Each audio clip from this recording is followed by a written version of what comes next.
ఎట్లాగూ మాట్లాడవచ్చు. నేను ఈ ట్రైనింగ్లలో హిందీలోనే మాట్లాడేవాళ్ళు, లేకపోతే అక్కడ ఎవరికి అర్థం కాదు ఇంగ్లీష్. ఆ నార్త్ ఇండియా వాళ్ళకి ఇంగ్లీష్ రాదు ఎక్కువ, వాళ్ళకి ఓన్లీ హిందీ వచ్చు.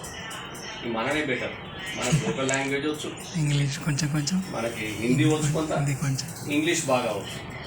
ఇంకా ఇంగ్లీషు తెలుగు కంటే హిందీనే తక్కువ మనకు వచ్చేటది. అందుకని మనకి పాఠ్యాంశంలో ఎక్కువ లేదు కాబట్టి ఇప్పుడు మిత్రులు అన్నారు హిందీ అటెండ్ అయితే దాని పాస్ అయినట్టు అన్న స్థితిలో ఉన్నది. కాబట్టి ఆ భాష నిజానికి థర్డ్ లార్జెస్ట్ లాంగ్వేజ్ అని అంటున్నాను కదా. మ్యాడ్రిడ్ చైనీస్ లాంగ్వేజ్ ఇంగ్లీష్ తర్వాత మళ్ళీ మనకి హిందీకే ఎక్కువ మంది ఉన్నారు. చాలా దేశాల్లో హిందీ మాట్లాడే జనం మెజారిటీ ఉన్నారు. మన దేశంలో నిజానికి 140 కోట్లలో దాదాపు 80 కోట్ల మంది హిందీ మాట్లాడేవాళ్ళు. 80 కోట్లు మినిమం, తక్కువలో తక్కువ 57%, 60% దాకా ఇండియన్స్ దే స్పీక్ హిందీ.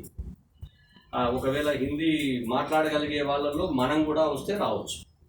ఎందుకంటే మనం హిందీ రాష్ట్రాలకు పోయి మనం బతకగలుగుతాం, మనం వాళ్ళతో మాట్లాడగలుగుతాము, మన పనులు చేసుకోగలుగుతాం. ఈ విధంగా హిందీ నిజానికి మెజారిటీ యాక్సెప్ట్ చేసిన భాష కాబట్టి దీన్ని మనం నేషనల్ లాంగ్వేజ్ అన్నాం. రీజనల్ లాంగ్వేజెస్ కూడా అఫీషియల్ స్టేటస్ ఇచ్చినారు, కానీ నేషనల్ లాంగ్వేజ్ అన్నాం కాబట్టి తప్పనిసరిగా మన నెక్స్ట్ తరాలు కూడా కంపల్సరీ తెలుగు ఎలాగూ రావాలి. అది కూడా కొంచెం ఇబ్బందిగానే ఉంది. తెలుగు మాట్లాడతారు కానీ రాయడం రాదు, చదవడం రాదు అన్నట్టే ఉంది ఇప్పటి పిల్లలు. తెలుగు ఎట్లాగూ మనకు వస్తుంది, హిందీ నేర్చుకోవాలనే జ్ఞానం కూడా పిల్లల్లో తక్కువ ఉంది.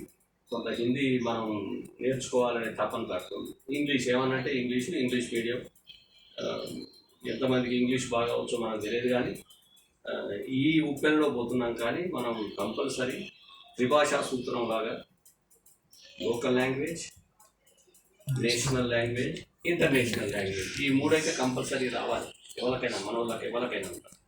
ఇప్పుడు మనం సౌత్ ఇండియన్స్కి మనకు ఒక అడ్వాంటేజ్ ఉంది, మనకు ఒక భాష ఎక్కువ వచ్చు, మన లోకల్ భాష. నార్త్ ఇండియన్స్కి ఒక హిందీనే, మనకు లోకల్ భాష కూడా హిందీనే.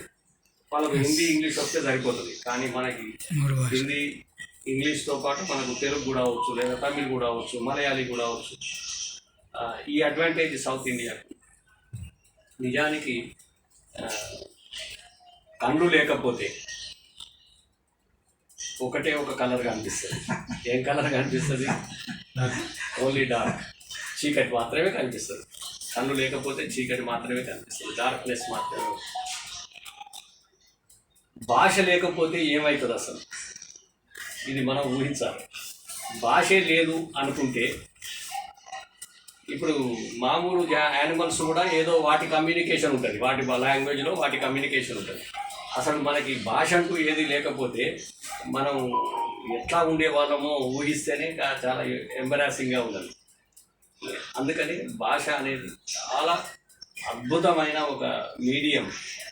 ఈ మీడియం ద్వారానే సంబంధాలు పెరగడం, జ్ఞానము వితరణ కావటం, ఒకరికొకరు ఎక్స్చేంజ్ చేసుకోవటం, ఇది భాష వల్ల మాత్రమే సాధ్యమైంది. ఆ భాషని మనం మనదైన హిందీని, ఎట్లాగో మన నేషనల్ లాంగ్వేజ్ కాబట్టి మనదైన హిందీ భాషని మనం తప్పనిసరిగా ఆదరించాల్సిందే. ఇండియన్స్ అందరూ మీరు ఏ మదర్ టంగ్ అన్నా ఉండనియండి, but you should also learn Hindi.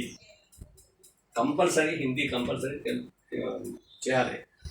అటువంటి స్థాయి వస్తే బాగుండును అని అనిపిస్తున్నది.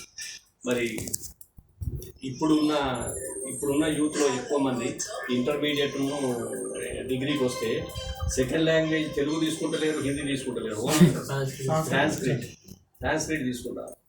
ఇప్పుడు మా పిల్లల పరిస్థితికి వచ్చినారు, వాళ్ళు ఇప్పుడు 40 దాటి ఉన్నారు. వాళ్ళ ఏజ్ తెలుగు పర్ఫెక్ట్గా మాట్లాడతారు, అంతా చేస్తారు. ఇప్పుడు నేను తెలుగు పేపర్ ఇస్తే చదవడానికి చాలా చదవడానికి ఇబ్బంది పడతారు.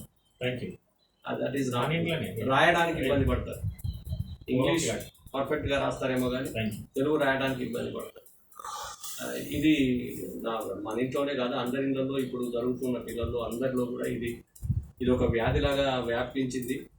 దీన్ని కొంచెం మనం ఎట్లా సవరించాలో ఏంటో మనందరం కూడా కొంత భాషాభిమానులుగా మన భాషని మన ప్రాంత భాషని, మన దేశ భాషని, అంతర్జాతీయ భాషని మనం వీలైతే ఎన్ని ఎక్కువ భాషలు నేర్చుకుంటే అంత మంచి. ఒక నిజానికి ఓ 4-5 భాషలు వచ్చిన తర్వాత 6వ భాష రావటం ఈజీ.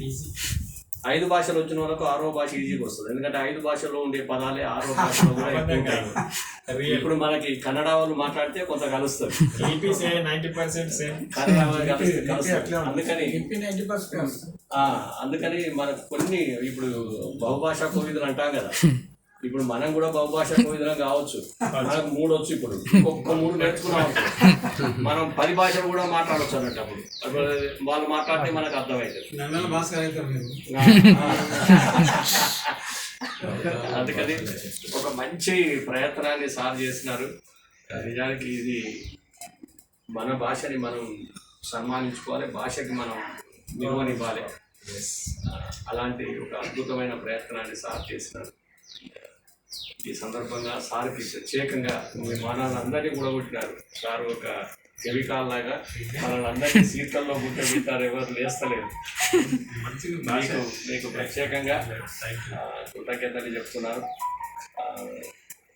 20వ తారీఖు నా వ్యక్తిగతమైన ఇన్విటేషన్. 20వ తారీఖు నాడు తెలంగాణ తెలుగు భాషా సంరక్షణ సంఘం తరఫున నందిని సిద్ధారెడ్డి గారికి తెలంగాణ తెలుగు తేజం అనే జాతీయ పురస్కారాన్ని పోయినసారి వైసా దేవదాస్ గారికి ఇచ్చినాం, ఈసారి నందిని సిద్ధారెడ్డి గారికి ఇస్తున్నాము. తెలంగాణ తెలుగుకు సంబంధించిన కృషి చేసిన వాళ్ళు, తెలుగు కాదు తెలంగాణ తెలుగుకి కృషి చేసిన వాళ్ళు సిద్ధారెడ్డి గారిది మన వాగేశ్వరిలో 20వ తారీఖు నాడు వర్కింగ్ డే. అది ఎక్కడది? వాగేశ్వరి కాలేజీ, వాగేశ్వరిలో ఉదయం